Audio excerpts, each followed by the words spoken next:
Toshkent 1999-yil 16-fevral terroristik akt sodir etildi. Bu qabohatning ustida turganlarning sovuq nishoni bir qator davlat idoralari va shaxsan Islom Karimovga qaratilgan edi. Portlash sodir bo'lgan paytda Vazirlar Mahkamasi binosida majlis o'tkazilishi va ushbu majlisda mamlakat prezidenti Islom Karimov ishtirok etishi kerak edi. 1998-2000-yillarda O'zbekiston Respublikasi prezidenti matbuot kotibi bo'lgan Azamat Ziyo o'sha mudhish kunni shunday eslaydi. Taxminan bir 15 kam 10larda avtomatdan otilgan o'q ovozini eshitib qoldim. Keyin men prezidentdan soqchilardan biridan so'radim. Prezident keldilarmi yo'qmi dedim. Shunda u aytdiki, deyarli kelib bo'ldilar, kelyaptilar dedi, mashinada kelib bo'ldilar. Men pastga qarab yugurdim. Shunda taxminan shu 3-qavatlarga, o'sha zinasiga yetganimda juda ham kuchli portlash sodir bo'ldi.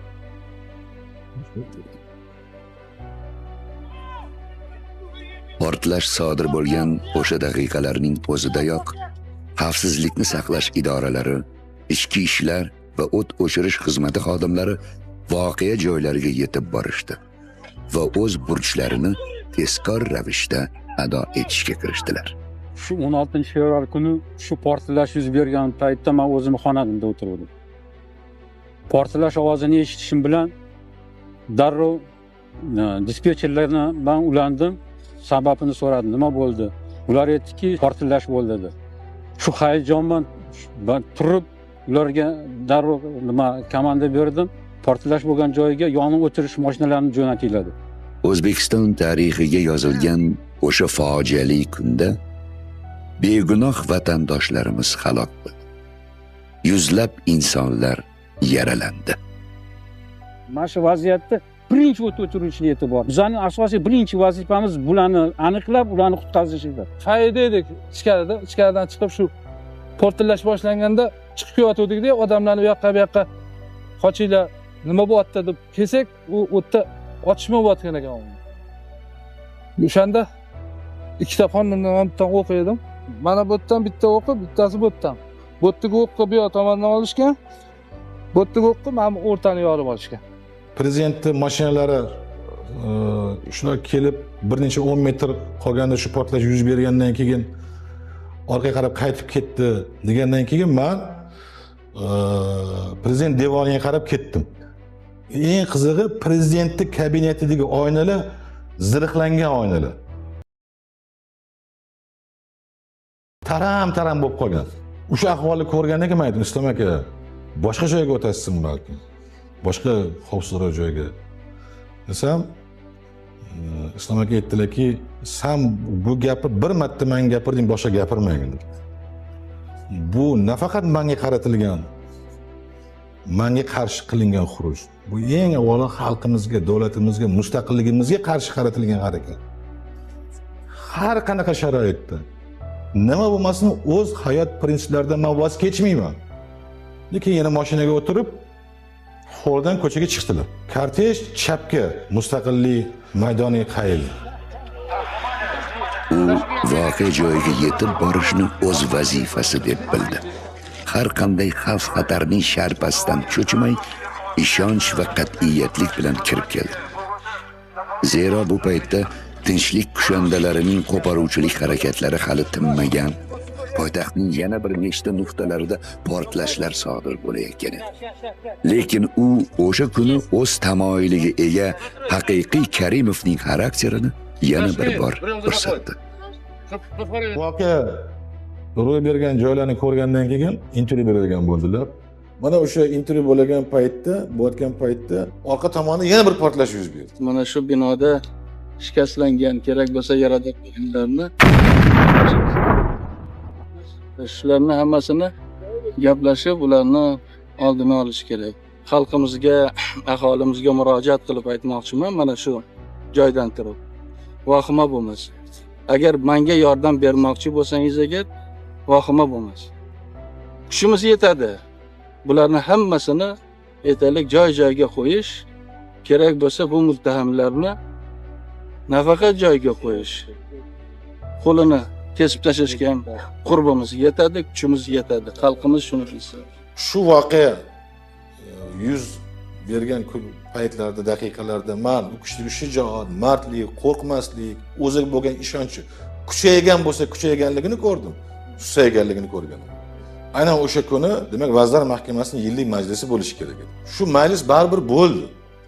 Soat 1da Oliy Majlis binosida bo'ldi. Bu bizni prezidentimizni, bizni yurtboshimizni shu xarakterini ochib beradigan jihatlardan biri deb o'ylayman. Menday odamni o'zgartirib bo'lmaydi. Odamlar har xil bo'ladi. Borki ko'ndirish mumkin, borki aytaylik qo'rqitish mumkin, borki aytaylik uni mana shunday harakatlar bilan yo'lidan qaytarish mumkin. Meni o'zgartirib bo'lmaydi. Men mana shunday odamman. Mana shu tinchlik, mana shu barqarorlik, ertangi kunimizni himoya qilishga men jonimni berishga tayyorman. Bu bekor gap emas. Bu qalbimdan, butun vujudimdan gapiradigan gap. Endigina bo'y cho'zayotgan yosh nihollarni o'z yo'lidan adashtirib, oqimlariga tushirib olmoqchi bo'layotgan o'sha aqida parastlarning yovuz maqsadlarini yo'q qilish uchun Islom Karimov bor kuchini safarbar etdi. Yoshlarni bermaymiz hech kimni qo'liga. Yoshlarimizni himoya qilamiz. Nima uchun bizlar qanaqadir aqida parastlar yovuz niyatlar bilan yurgan odamlarning qo'liga men o'zimni bolamni berishim kerak. Meni fikrim bo'yicha O'zbekistonda yashayotgan million yoshlar o'zimni bolam, o'zimni farzandim. Begunoh odamlar o'lib ketdi. Nima uchun? 22 avgust kuni O'zbekiston Respublikasi Prezidenti, Qurolli Kuchlar bosh qo'mondoni Islom Karimov Surxondaryo viloyatining Uzun va Sariosiyo tumanlariga yetib keldi. Shirin jonini xatarga qo'yib, dushman bilan olishayotgan yurt qalqonlariga otalarcha mehr bilan murojaat qilib, har bir zobitning umri uning uchun qanchalar aziz ekanini ta'kidladi. O'sha kun u askarlar bilan oliy qo'mondon bo'lib emas, balki farzandining hayoti uchun javobgar ota sifatida gaplashdi. Men agar yoshroq bo'lsam agar, men shuni ochiq aytaman. Men sizlar safingizga kelib o'zim o'tirardim. Ana shu tepaga. Men prezident sifatida emas, ota sifatida sizlar bilan gapiryapman. Sizlarni aziz hayotingiz menga kerak, vatanimizga kerak. Asranglar o'zingizni. Bizlar o'z zaminimizda jangni olib boryapmiz. Ular kelgindilar, ular gazandilar. Nima qilishimiz kerak? Torimor qilishimiz kerak. Shunday qilishimiz kerakki, birontasi qo'limizdan chiqib ketmasin. Bolam, mana shunday ahvol. Seni joning kerak menga, hayoting kerak. Terroristlar qisqa muddatda yo'q qilindi. Xalqning ko'ksiga qalqon bo'lib turgan sarhadimiz posbonlari ularning g'araz niyatlarini yanchib tashladilar. Dushmanni yer bilan yakson qildilar.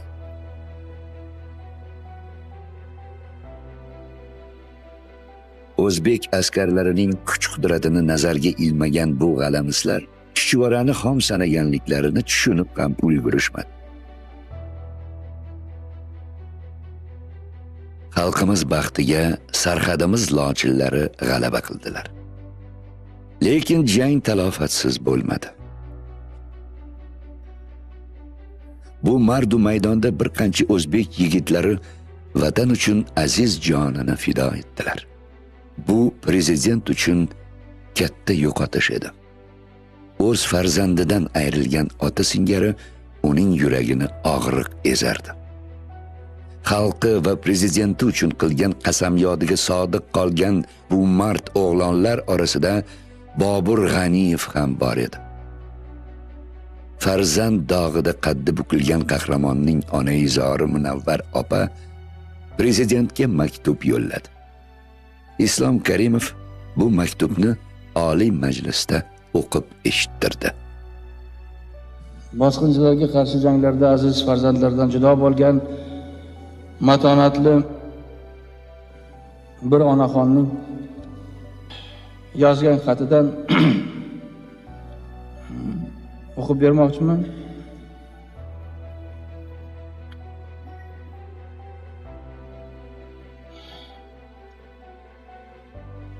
O'g'limga bergan oq sutimdan